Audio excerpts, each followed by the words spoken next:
Hello दोस्तों, तो अभी हम लोग देख रहे होंगे प्रोसीजरल ओरिएंटेड प्रोग्रामिंग के बारे में कुछ बातें। उससे पहले हम आपको बता दें कि हम लोगों का object oriented programming using C++ का सीरीज स्टार्ट हो चुका है और आज हम लोग सबसे फर्स्ट टॉपिक देखने वाले हैं इंट्रोडक्शन टू ऊप। और इंट्रोडक्शन टू ऊप का सब टॉपिक जो है मेरा प्रोसीजरल ओरिएंटेड प्रोग्रामिंग, उसको अभी हम लोग कंटिन्यू करेंगे। तो चलिए कंटिन्यू करते हैं और जानते हैं प्रोसीजरल ओरिएंटेड प्रोग्रामिंग के बारे में।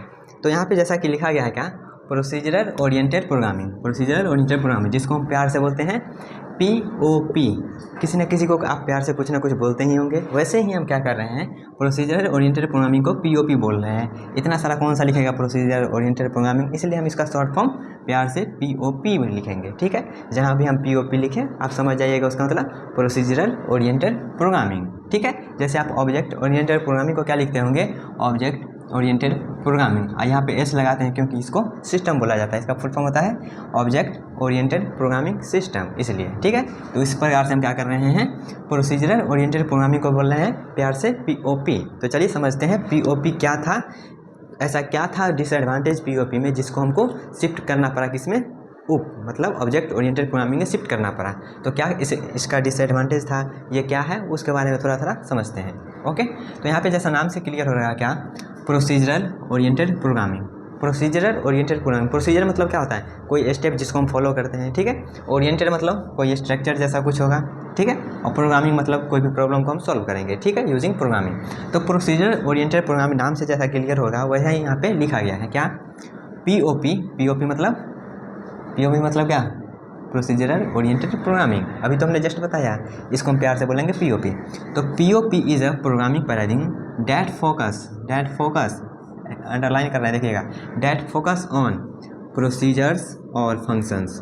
ये क्या करता है, फोकस किस पे करता है, प्रोसीजर पे और फंक्शन पे। ठीक है, that perform specific task, function मेरा क्या करता है, स्पेसिफिक टास्क परफॉर्म करता है। तो वही लिखा गया क्या, POP is a programming paradigm that focus on procedure और functions that perform specific task. उसके बाद क्या लिखा गया है, it is a step by step, जैसा कि मैंने बताया क्या, प्रोसीजर मतलब स्टेप बाय स्टेप हम कुछ करेंगे। ठीक है, तो it is step by step approach to programming where the program is divided into smaller procedure मतलब जब हम कोई प्रोग्राम, बड़ा प्रोग्राम को स्मॉलर पार्ट में डिवाइड करते हैं तो उसको फंक्शन बोला जाता है। ठीक है, that divide into smaller procedure और function each with own specific task. हम जितना भी सब प्रोग्राम में इसको डिवाइड करेंगे, उस सब जो भी हम सब पार्ट जो है उसका एक न एक स्पेसिफिक टास्क रहेगा, उसको वो परफॉर्म करेगा। तो वही यहाँ पे इतना सारा इंग्लिश में जो लिखा गया है उसका मतलब हमने आपको बता दिया। ठीक है, अब इसका यहाँ थोड़ा सा हम डायग्राम के माध्यम से आपको बताना चाहेंगे। क्या,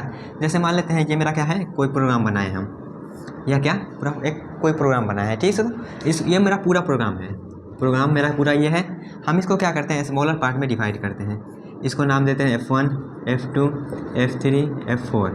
ये मेरा क्या है, बहुत सारा फंक्शन में हम इसको डिवाइड कर दिए हैं। तो यहाँ पे क्या बोला जा रहा है, ये मेरा ऐसा सिस्टम है जो क्या करता है, मेरा स्मॉलर पार्ट में डिवाइड कर देता है। और जो जितना भी मेरा जितना भी पार्ट है, जितना भी मेरा क्या है सब पार्ट है, ये क्या करेगा, इसका कोई ना कोई एक स्पेसिफिक टास्क रहेगा, उसको ये परफॉर्म करेगा। इसका कोई मान लेते हैं एडिशन का है तो ये ऐड करेगा, इसका मान लेते हैं क्या है प्रिंट करवाने का तो ये प्रिंट करवाएगा, इसका मान लेते हैं क्या है मल्टीप्लाई करने का तो मल्टीप्लाई करेगा, इसका मान लेते हैं क्या है, इसको मान लेते हैं क्या डिलीट करने का तो डिलीट कर देगा।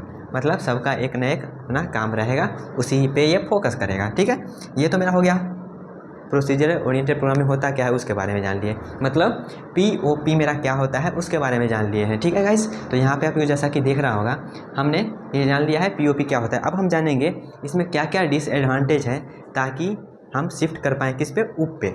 उप मतलब ऑब्जेक्ट ओरिएंटेड प्रोग्राम पे, जिसका मेरा क्या है, ये हेडिंग है इंट्रोडक्शन टू उप। तो उससे पहले उप पे जाने से पहले हम यहाँ पे क्या इसमें डिसएडवांटेज था वो हम यहाँ पे देखेंगे। तो यहाँ पे क्या होता है वो तो समझ गए, अब इसका क्या डिसएडवांटेज था वो जानते हैं। तो यहाँ पे जैसा कि आप फोकस कर रहे हैं, क्या ये क्या लिखा गया था, फोकस ऑन प्रोसीजर और फंक्शंस। प्रोसीजर और फंक्शंस पे फोकस तो कर रहा है, लेकिन यहाँ पे आप एक और चीज़ होता है क्या, डाटा मेरा क्या होता है, कोई भी ऑर्गेनाइजेशन के लिए या फिर कंपनी के लिए मेरा डाटा होता है मोस्ट इम्पोर्टेंट पार्ट। अगर डाटा के साथ कुछ छेड़खानी हो गया तो हो सकता है कंपनी का नाम खराब हो जाए। ठीक है, तो यहाँ पे फोकस नहीं किया गया है डाटा पे, तो यही इसका क्या है डिसएडवांटेज। जैसा कि यहाँ पे लिखा गया क्या, function is prime focus and very little attention was given to data.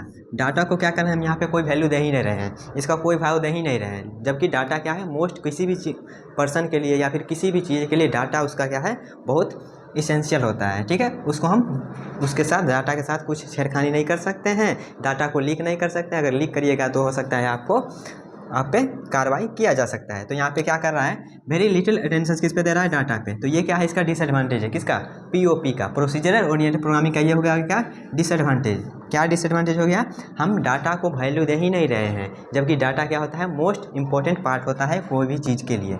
ठीक है, तो यहाँ पे फंक्शन पे फोकस कर रहे हैं लेकिन डाटा पे कोई फोकस नहीं कर रहे हैं। इसका एक एडवांटेज ये हो गया, डिसएडवांटेज ये हो गया। उसके बाद क्या है, मान लेते हैं ये बहुत सारा बड़ा प्रोग्राम लिखा गया है। ठीक है, अगला क्या है यहाँ पे, फॉर एवरी लॉन्ग प्रोग्राम, मान लेते हैं कोई एक बड़ा प्रोग्राम, इसी को मान लेते हैं कोई एक बड़ा प्रोग्राम है। It is very difficult to track that was given. यहाँ पे क्या लिखा गया है, कौन सा डाटा किस फंक्शन में यूज हो रहा है। जैसे मान लेते हैं ये मेरा क्या है, बहुत सारा प्रोग्राम है, हम यहाँ पे कोई एक डाटा बनाए, क्या, इंट नेम करके, कोई ग्लोबली बना लेते हैं इंट नेम करके हम यहाँ पे एक डाटा बना लिए हैं। ठीक है, जिसमें सबका डाटा रहेगा। अब यहाँ पे क्या कर रहे हैं हम, यहाँ पे मान लेते हैं बहुत ज़्यादा बड़ा प्रोग्राम है। ठीक है, बहुत बड़ा प्रोग्राम है।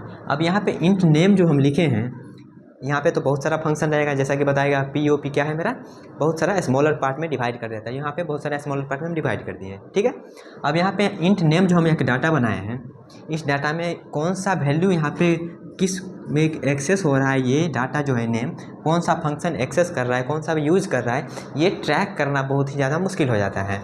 किस में, पीओपी में ये क्या हो जाता है, बहुत सारा ज़्यादा मुश्किल हो जाता है ट्रैक करना जी ये डाटा किस में यूज हो रहा है। यहाँ पे 10 लाइन रहेगा तो आप बता सकते हैं, लेकिन 1000 लाइन रहेगा, 2000 लाइन रहेगा, तो आपको वहाँ पे ट्रैक करना थोड़ा सा डिफिकल्ट हो जाता है। तो ये भी इसका क्या है, डिसएडवांटेज है। ठीक है, फिर से यहाँ पे रिपीट कर दे रहे हैं, क्या, for every long program it is very difficult to track that was data is use by which function, कौन से फंक्शन से कौन सा डाटा यूज किया गया। ये तो हमने सिर्फ एक नेम बोला, ये सिर्फ क्या है, एक नेम के लिए हमने बोला। हो सकता है यहाँ पे एक स्टूडेंट का रोल नंबर हो, उसका डिटेल्स हो, उसका मोबाइल नंबर हो, उसका एड्रेस हो, तो ये बहुत सारा हो सकता है डाटा मेरा हो और बहुत सारा फंक्शन उसको यूज कर रहा हो।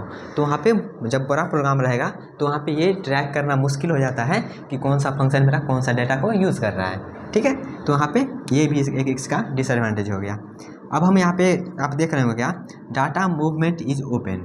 डाटा मूवमेंट इज़ ओपन करने का मतलब क्या हुआ, यह हुआ मतलब एक ही बात को अलग अलग प्रकार से लिखा जा रहा है। जैसे यहाँ पे देखिएगा, हम यहाँ पे एक फंक्शन बनाते हैं, क्या फंक्शन, या फिर एक वेरिएबल बना लेते हैं इंट मोबाइल नंबर करके। और मोबाइल नंबर तो आपको पता ही होता है, ये थोड़ा सा सिक्योर रहने वाला चीज़ है। अगर किसी को हो सकता है आपको भी फ्रॉड का कॉल आता होगा वैसा वगैरह, तो वो मोबाइल नंबर जाता कहाँ से है, कहीं ना कहीं डाटा लीक होता है, तभी उसके पास मोबाइल नंबर जाता है, तभी हमारे पास कॉल आता है। तो वहाँ पे हो सकता है क्या, वो कुछ तुक्का लगा के मोबाइल नंबर कहीं से ले लेता होगा।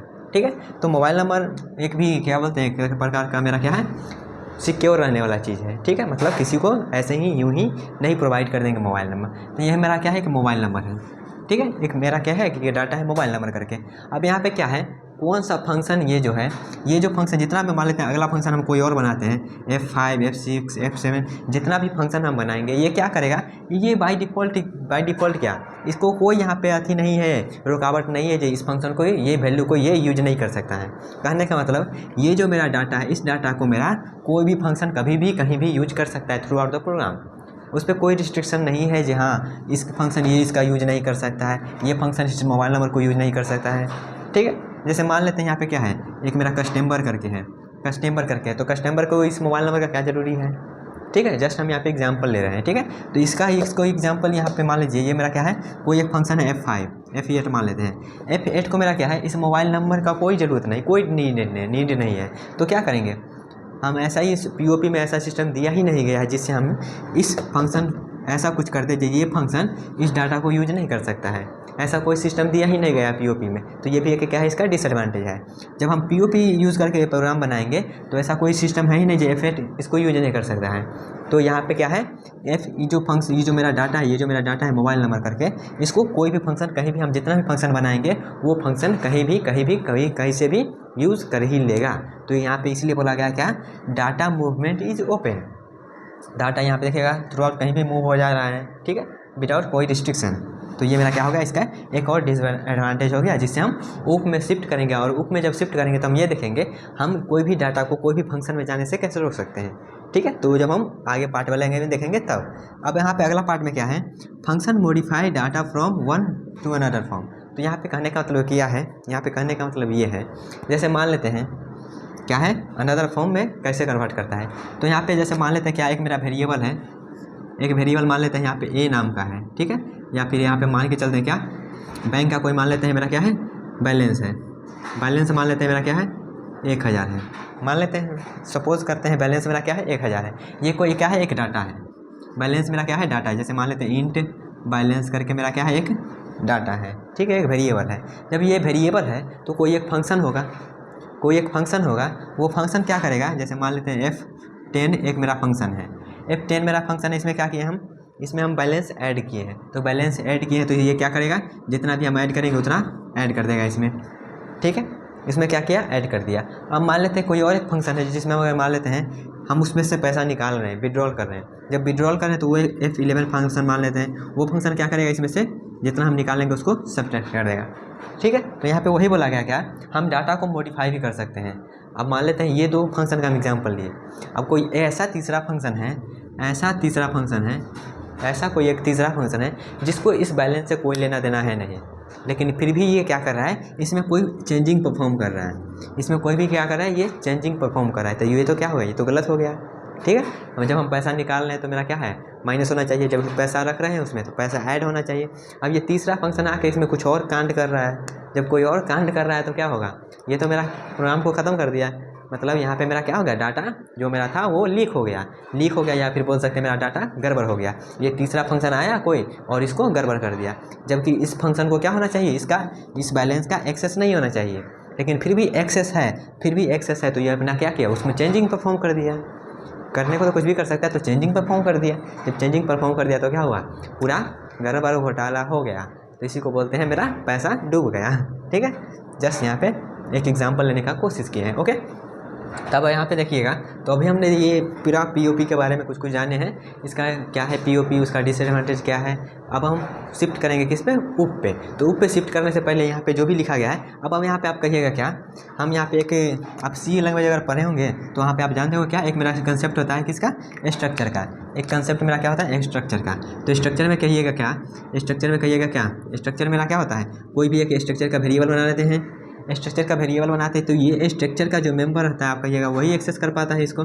तो हाँ, वो एक्सेस कर पाता है, स्ट्रक्चर भी एक तरीका है, लेकिन स्ट्रक्चर में भी कुछ कुछ क्या है, कमियां हैं, उसी को कमियां को पूरा करने के लिए मेरा ऊप आया है, ठीक है। तो स्ट्रक्चर के बारे में भी जानेंगे, इस जो मेरा क्या है इंट्रोडक्शन टू ऊप में हम क्या कहना है, ये तो ऊप के बारे में जान लिए हैं, पीओपी के बारे में जान लिए हैं। पीओपी के बाद क्या हम करेंगे, पीओपी के बाद स्ट्रक्चर का कुछ कुछ फंडा देख लेंगे, फिर C++ का स्ट्रक्चर का फंडा देख लेंगे। उसके बाद हम क्या करेंगे, दोनों में डिफरेंस देख लेंगे, और डिफरेंस देखने के बाद क्या करेंगे, हम डायरेक्ट शिफ्ट करेंगे object oriented programming using C++ पे, ठीक है। तो हम शिफ्ट करेंगे उसके बाद ऊप पे। तो अभी हमने जान लिया है पीओपी के बारे में। एक बार हम समराइज करते हैं क्या है पीओपी मेरा क्या है, एक उसमें हम क्या करते हैं, अपना जो भी एक प्रोसीजर फॉलो करते हैं, step by step procedure follow करते हैं, और क्या करते हैं, जो भी मेरा बड़ा प्रोग्राम रहता है उसको हम सब प्रोग्राम में डिवाइड करते हैं, ठीक है, उसी को बोलता है पीओपी। तो यहाँ पे वो लिखा गया था। उसके बाद हमने जाना क्या, पीओपी का जो प्राइमरी फोकस होता है वो फंक्शन पे होता है, उसका डाटा पे कोई वहाँ पे फोकस नहीं होता, लेकिन डाटा मेरा क्या होता है, कोई भी डाटा मेरा सिक्योर रहना चाहिए। तो लेकिन वह डाटा पर ध्यान नहीं दे रहा है, तो मेरा क्या हो, एक डिसएडवांटेज हो गया। उसके बाद यहाँ पे जब मेरा कोई बड़ा प्रोग्राम रहेगा तो कोई भी एक प्रोग्राम कौन सा यूज कर रहा है, कौन सा फंक्शन, वो थोड़ा सा ट्रैक करना मुश्किल हो जाता है, तो भी इसका डिसएडवांटेज हो गया। डाटा मेरा कोई भी फंक्शन कभी भी मुँह उठा के यूज़ कर ले रहा है, तो वो भी मेरा क्या है, डिसएडवांटेज है, ठीक है। और एक डाटा को जिसका एक्सेस नहीं होना चाहिए वो भी एक्सेस कर ले रहा है, और उसमें चेंजिंग कर ले रहा है, तो वो भी मेरा नहीं होना चाहिए, ये भी इसका क्या हो गया, डिसएडवांटेज हो गया, ठीक है। तो आई होप आपको ये सब फंडा जो है पीओपी का क्लियर हुआ होगा।